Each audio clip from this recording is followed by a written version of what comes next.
Okey, Allah penguasa mutlak. Allah penguasa mutlak. Sesungguhnya kita tahu bahawasanya Allah adalah Tuhan yang patut disembah. Tiada Tuhan yang patut disembah melainkan Allah. Tuhan yang esa, Tuhan yang maha berkuasa. Dialah Tuhan yang menguasai kesemua yang ada di langit dan di bumi, dan tak ada kuasa lain yang boleh menandingi kuasa Allah Subhanahu Wa Taala. Maksud penguasa mutlak ni adalah tak ada kuasa lain yang boleh menghalang ataupun yang boleh melangkau ataupun yang lagi power daripada kuasa Allah Subhanahu Wa Taala. Dan kita nak perbincangkan berkaitan dengan Allah penguasa mutlak ni berdasarkan dengan 3 ayat. Berdasarkan dengan 3 ayat, iaitu dalam surah Al-Baqarah ayat 284 dan 286. Okay. Boleh kita sama-sama baca ayat ni. A'udzu billahi minasyaitonir rajim.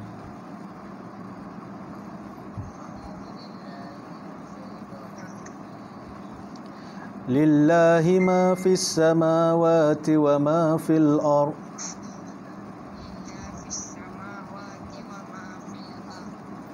Okey, segala yang ada di langit dan di bumi adalah kepunyaan Allah. Okey, lillahi ma fis samawati wa ma fil ardh.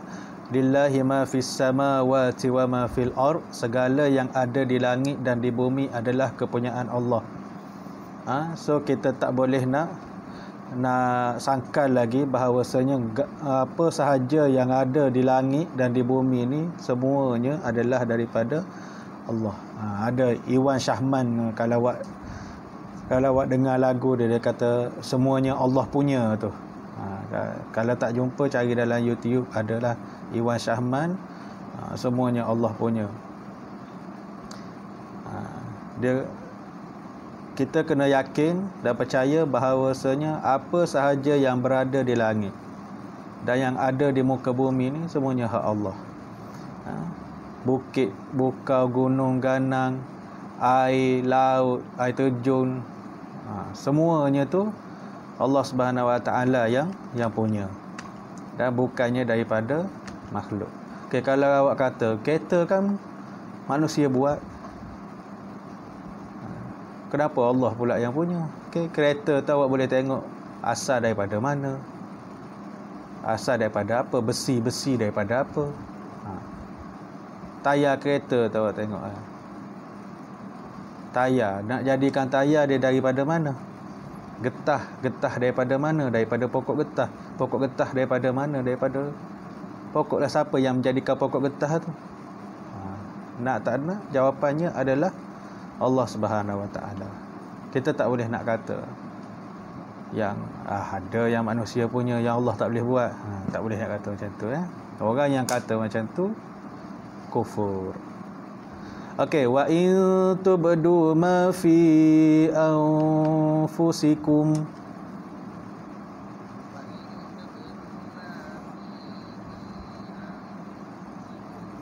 Okey, jika kamu menzahirkan apa-apa yang ada dalam hatimu, au tukhfuhu yuhasibkum bihillah.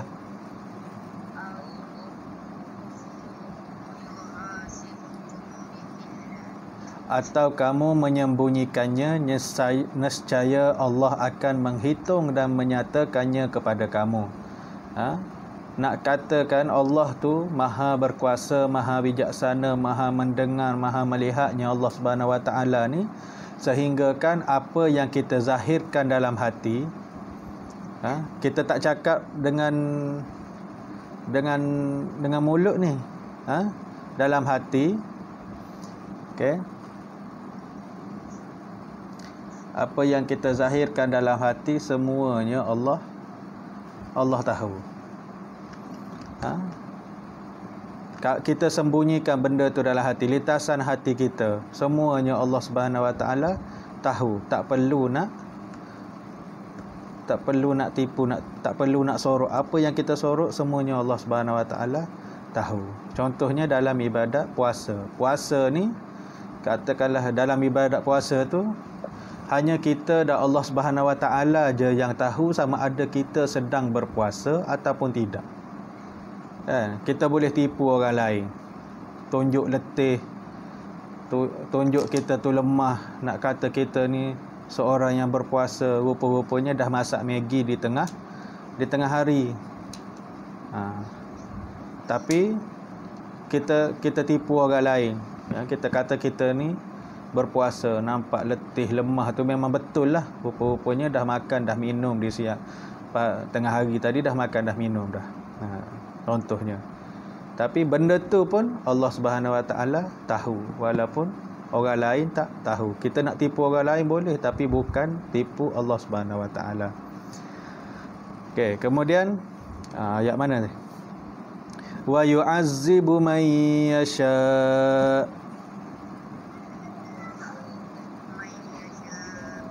Dan Allah ni dia akan menyeksa sesiapa yang dikehendakinya menurut undang-undang peraturannya. Allah ni dia boleh fayaghfiru liman yasha, dia boleh mengampunkan sesiapa yang dikehendakinya, dan dia boleh wa yu'azzibu man yasha, dia boleh menyeksa sesiapa yang dia kehendaki juga. Siapa yang dia nak seksa, siapa yang dia nak ampunkan dosanya, itu terpulang pada Allah Subhanahu Wa Taala. Berdasarkan apa yang kita buat atas dunia ni, semuanya akan diberi pembalasan oleh Allah Subhanahu Wa Taala. Ada satu cerita tu kan, yang pelacur kan, dia daripada daripada umur kehidupan dia tu adalah dia ni sebagai seorang pelacur. Tapi nak dijadikan cerita, dia menolong seekor anjing, memberi minum seekor anjing, kemudian Allah ampunkan dosa dia, kemudian dia meninggal dunia dan dijanjikan syurga untuk perempuan yang pelacur tadi tu. Okey, itu adalah antara kuasa Allah Subhanahu Wa Taala. Dia boleh nak mengampunkan siapa yang dia kehendaki, dan dia boleh nak seksa siapa yang dia kehendaki mengikut undang-undang dia. Sama juga dengan kita minta sesuatu. Kita boleh minta sesuatu, tapi Allah akan bagi kita tu, Allah akan bagi kepada kita mengikut bila yang dia hendak. Bila dia nak bagi, dia bagi. Dia bukannya bagi bila kita minta. Tak semestinya apa yang kita minta tu Allah bagi. Kadang-kadang kita ni duk fikir, kenapalah Allah tak bagi lagi. Aku dah berdoa dah, aku dah solat dah macam-macam dah. Sebab Allah tahu satu-satu kurniaan dia tu dia bagi apabila kita benar-benar memerlukan. Allah bagi pada masa yang tepat kepada kita, bukan masa yang kita hendak. Boleh jadi kita minta sekarang, tapi Allah bagi kemudian. Kita tak minta, contohnya kita minta banyak duit, tapi Allah tak bagi kita banyak duit, Allah bagi hati kita senang. Itu semuanya adalah kehendak, ketentuan dan kuasa Allah Subhanahu Wa Taala. Wallahu ala kulli syai'in qadir.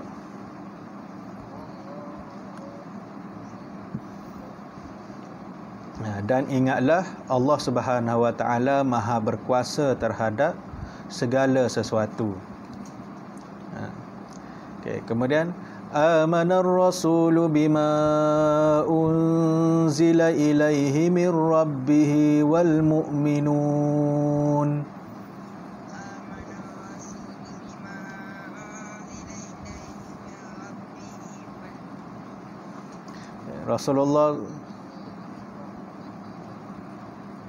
Rasulullah sallallahu alaihi wasallam telah beriman kepada apa-apa yang diturunkan daripada Tuhannya dan juga orang-orang yang beriman. Rasul bersama orang-orang yang beriman telah beriman kepada Allah dengan apa yang diturunkan daripada Tuhan kepada mereka. Maksudnya, kalau kita tengok Rasulullah dan para sahabat tu, dia orang punya keimanan kepada Allah tu sangatlah teguh. Sehingga kan segala apa yang dia orang buat semuanya adalah kerana Allah. Kalau kita tengok contoh Abu Bakar tu, Saidina Abu Bakar, dia berimannya Abu Bakar ni kepada Allah Subhanahu Wa Taala sehinggalah dalam satu peperangan Rasulullah tanya dia, "Wahai Abu Bakar, banyak mana yang kau ada, banyak mana yang kau infakkan harta kau ni pada jalan Allah?"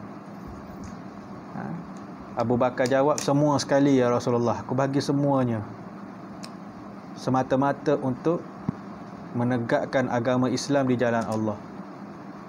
Lepas tu Rasulullah tanya, "Lepas tu habis tu apa yang tinggal untuk keluarga kau dan anak bini kau?" Rasulullah tanya Abu Bakar. Abu Bakar pun jawab, "Aku pesan pada keluarga aku bahagikan semua harta ni untuk menegakkan jalan Allah, untuk tegakkan agama Islam. Yang tinggal pada korang cumanya Allah dan Rasul." Yakinnya Abu Bakar ni, berimannya Abu Bakar ni kepada Allah, sehingga kan dia tinggal Allah dan Rasul saja untuk ahli keluarga dia. Kalau kamu percaya pada Allah, percaya pada Rasul, rezeki itu akan ada. Apa yang kita ada sekarang, bagi dulu untuk kepentingan Islam. Okay. Kullun amana billahi wa malaikatihi wa kutubihi wa rusulihi.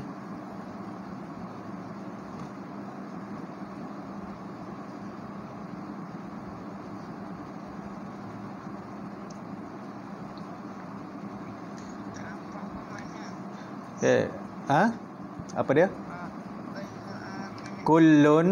Kullun amana billahi wa malaikatihi wa kutubihi wa rusulihi. Semuanya beriman kepada Allah Subhanahu Wa Taala, para malaikat dan kitab-kitab dan para rasulnya. Rasulullah dan para sahabat tadi tu semuanya beriman kepada Allah Subhanahu Wa Taala. Mereka yakin dengan Allah Subhanahu Wa Taala dan mereka beriman kepada para malaikat. Para malaikat. Malaikat ada berapa yang wajib kita ketahui? Ada 10. Yang pertama apa? Jibril. Lepas tu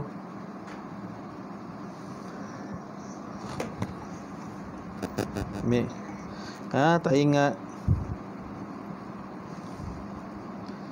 Cepat, siapa ingat?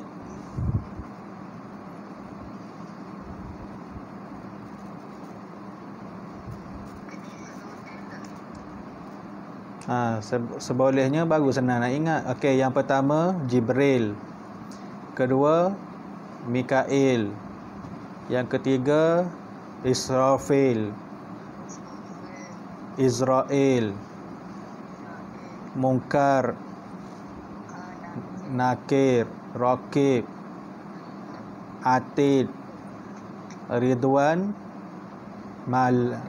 Malik. Kena ingatlah siapa yang tak lagi.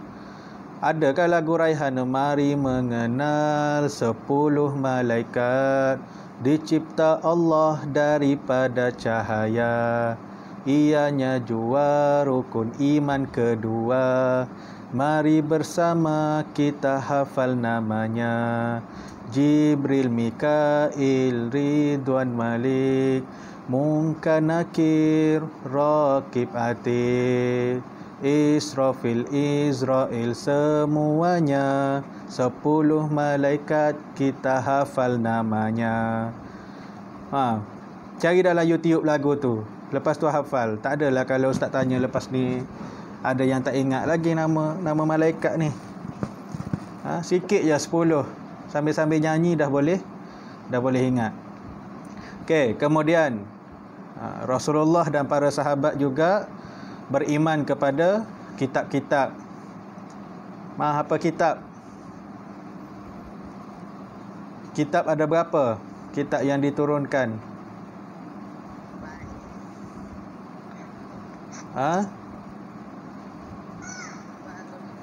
Empat. Mana ada 4 atau 5? Okey, Allah turunkan Allah turunkan kitab kepada rasul-rasul dia yang terpilih. Ada 4 kitab. Yang pertama kitab Taurat. Kitab Taurat kepada Nabi. Taurat kepada Nabi Musa. Okey, kitab Zabur kepada Nabi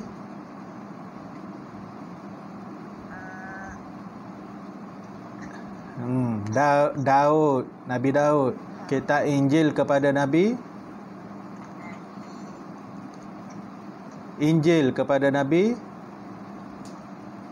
Isa. Al-Quran kepada Nabi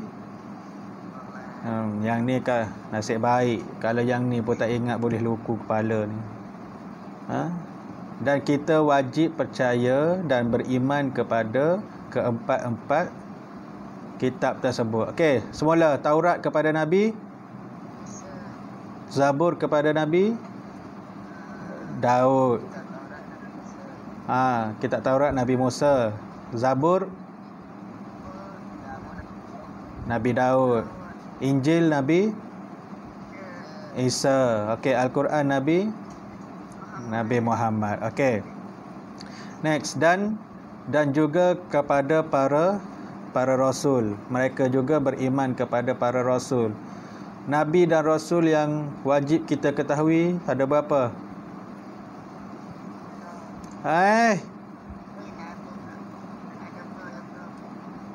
Ya Allah, nak kena ni.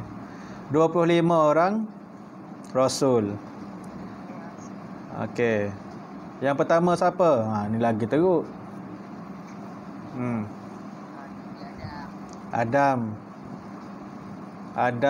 Idris, Nuh, Hud, Saleh, Ibrahim, Lut, Ismail, Ishak, Yakub, Yusuf, Ayub, Syuaib, Musa, Harun, Zulkifli, Daud, Sulaiman, Ilyas, Ilyasa, Yunus, Zakaria, Yahya, Isa, Muhammad.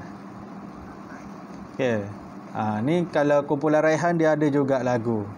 Adam, Idris, Nuh, Hud, Saleh, Ibrahim, Lut, Ismail, Ishak, Yakub, Yusuf, Ayub, Syuaib, Musa, Harun, Zulkifli, Daud, Sulaiman, Ilyas, Ilyasa, Yunus, Zakaria, Yahya, Isa, wal akhirul khatimul anbiya, Muhammad al-Mustafa.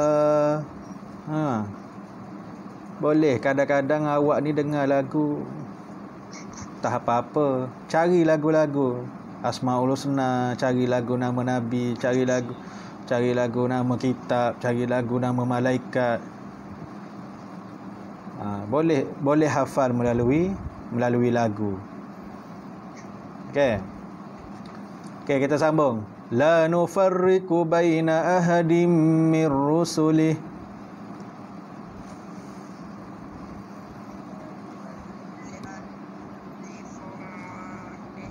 La nufarriqu baina ahadim mir rusulih. Mereka berkata kami tidak membezakan antara seorang rasul dengan seorang rasul yang lain. Kita juga tak boleh nak membezakan. Kalau kita nak kata Nabi Muhammad je rasul, yang lain tu bukan rasul tu, tak boleh. Kita tak boleh nak membezakan antara seorang rasul dengan seorang rasul yang lain, kerana semua mereka tu adalah dilantik oleh Allah Subhanahu Wa Taala sebagai penyampai risalah Allah, penyampai apa yang Allah wahyukan pada mereka. Wa qalu sami'na wa ata'na. wa qalu sami'na wa ata'na. Okey, mereka berkata lagi, kami dengar dan kami taat. Ghufranaka rabbana wa ilaikal masir.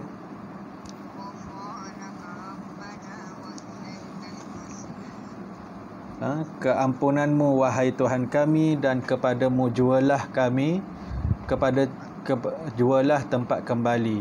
Dan mereka setelah mereka beriman kepada Allah, malaikat, kitab dan para rasul, kata lagi, aku dan kami tidak akan membezakan seorang rasul pun daripada rasul-rasul yang lain. Kami dengar dan kami taat segala suruhanmu ya Allah, dan kami memohon keampunanmu wahai Tuhan kami, dan kepadamu jualah tempat kami kembali. Okay. La yukallifullahu nafsan illa wus'aha.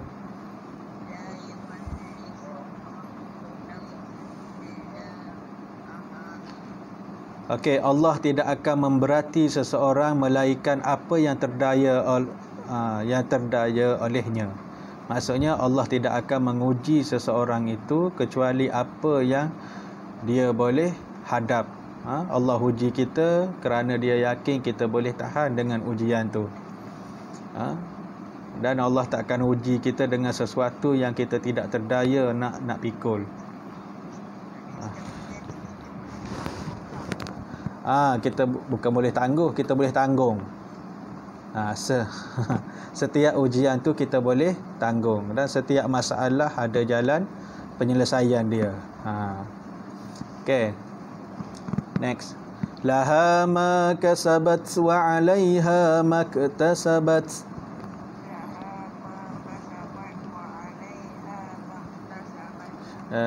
Ia mendapat pahala kebaikan yang diusahakannya, dan ia juga menanggung dosa kejahatan yang diusahakannya. So kalau kita buat dosa, kita akan tanggung dosa. Buat jahat, kita akan tanggung dosa. Buat baik, kita akan dapat pahala kebaikan yang kita usahakan tu. Dan kita pilih lah, nak yang mana, nak dosa ke nak pahala. Okay. Rabbana la tu'akhizna in nasina aw akhtana.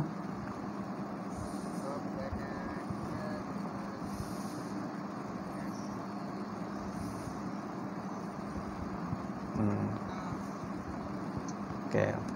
Dan mereka berdoa dengan berkata, wahai Tuhan kami, janganlah engkau mengirakan kami salah jika kami lupa atau kami tersalah. Dan kita ni doa yang kita kena amalkan ni. Dan kita kena minta bahawasanya kita minta pada Allah Subhanahu Wa Taala supaya Allah tu tak dikira kita berdosa sekiranya kita terlupa ataupun kita tersalah. Rabbana wa la tahmil alaina isran kama hamaltahu ala alladhina min qablina.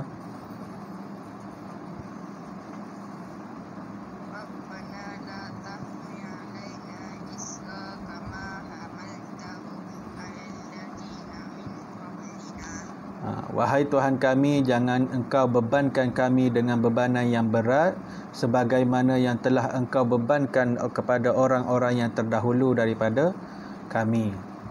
Kita minta dengan Allah Subhanahu Wa Taala supaya Allah tak bagi kita ujian yang berat yang tak mungkin kita nak menghadapnya, ataupun kita yang sesuatu yang kita tak boleh nak tanggung, seperti mana yang Allah berikan kepada orang-orang yang terdahulu.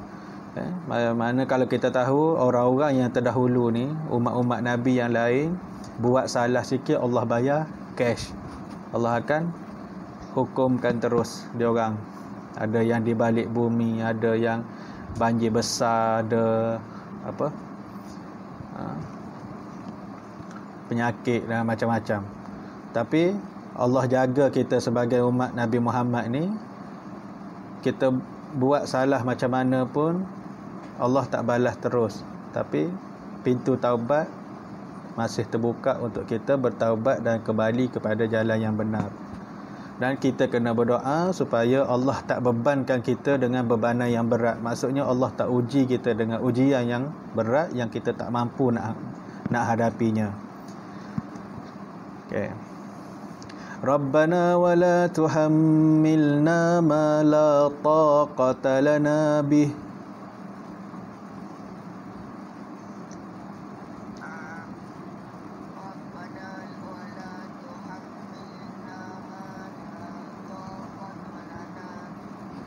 Wahai Tuhan kami, janganlah Engkau pikulkan kepada kami apa yang kami tidak terdaya memikulnya. Kita ni juga permintaan kita. Pikul tu maksudnya pikul lah.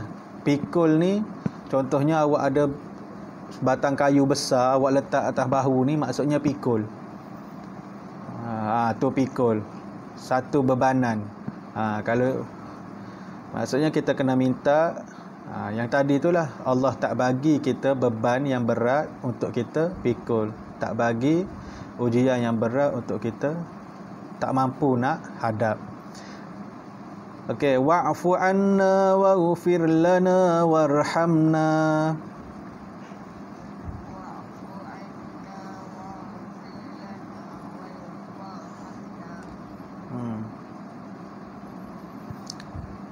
Dan maafkanlah kesalahan kami, ampunkanlah dosa kami, dan berilah rahmat kepada kami. Wa'fu 'anna waghfir lana warhamna. Kita kena selalu mohon Allah maafkan kesalahan kita, Allah ampunkan dosa kita, dan Allah beri rahmat kepada kita. Anta maulana fansurna 'alal qaumil kafirin.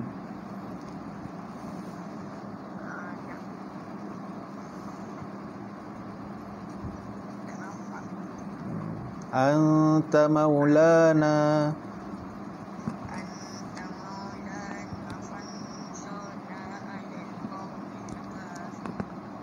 Engkaulah wahai Allah Subhanahu wa taala penolong kami, oleh itu tolonglah kami untuk mencapai kemenangan terhadap kaum-kaum yang kafir. Okey. Kita tengok intisari ayat, apa yang diperbincangkan dalam ayat ni yang kita dah bincangkan tadi, kita dah baca tadi tu. Surah Al-Baqarah ayat 284.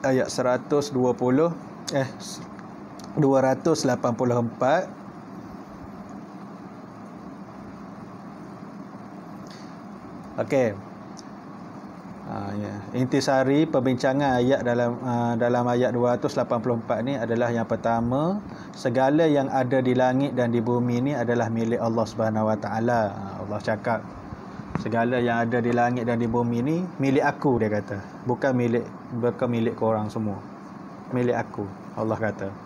Kemudian Allah Subhanahu wa taala kata lagi, dia mengetahui segala amalan zahir dan batin. Walaupun kita sorok macam mana pun, amalan jahat kita contohnya kita sorok, tapi Allah tetap tahu. Okey, amalan zahir ialah amalan yang dilakukan oleh anggota badan seperti solat dan puasa. Amalan batin pula adalah seperti amalan hati, seperti ikhlas. Kita buat sesuatu sama ada dalam bentuk ikhlas ataupun tak ikhlas, Allah tahu. Walaupun kita cakap aku ikhlas ni tolong kau, tapi dalam hati kita tak ikhlas, cuma kita zahir kepada mulut je. Allah tahu kita betul-betul ikhlas ataupun tak. Ambillah aku ikhlas ni, padahal kita nak menunjuk. Tu Allah tahu. Okey. Kemudian ayat 285, Allah kata semua rasul memiliki akidah tauhid yang sama. Maksudnya daripada Nabi Adam sampai Nabi Muhammad, dia bawa akidah tauhid daripada Allah tu adalah akidah yang sama. Bukan kata Nabi Muhammad je Islam, orang lain pun semuanya bawa akidah Islam. Nabi-nabi yang lain pun semuanya bawa akidah Allah yang satu ni. Yang kedua, Rasulullah sallallahu alaihi wasallam dan orang-orang yang beriman yakin dengan risalah tauhid yang diturunkan oleh Allah Subhanahu wa taala.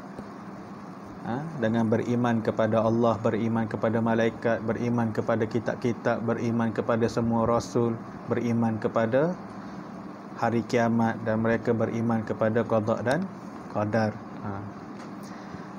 Okey, kemudian ayat 286, okey, Allah Subhanahu Wa Taala tidak akan membebankan hamba-Nya dengan amalan yang tidak mampu dilakukan. Allah janji, Allah tak akan bebankan kita dengan sesuatu yang kita tak mampu. Okay. Yang kedua, setiap perbuatan manusia akan dihisab. Setiap amalan kebaikan kita walaupun sebesar zarah akan ditimbang. Walaupun kecil je benda tu, kan? Sebesar zarah kena juga ditimbang. Walaupun kejahatan yang sekecil mana pun kejahatan tu tetap akan ditimbang pada hari akhirat. Okay, yang seterusnya, kebaikan yang dilaksanakan akan diberi pahala. Setiap apa kebaikan, apa jua perkara-perkara yang boleh mendatang pahala, perkara-perkara baik akan diberikan pahala. Dan semua perkara-perkara yang jahat, semua perkara kejahatan akan diberikan dosa oleh Allah Subhanahu Wa Taala. Semuanya akan dihitung di akhirat nanti.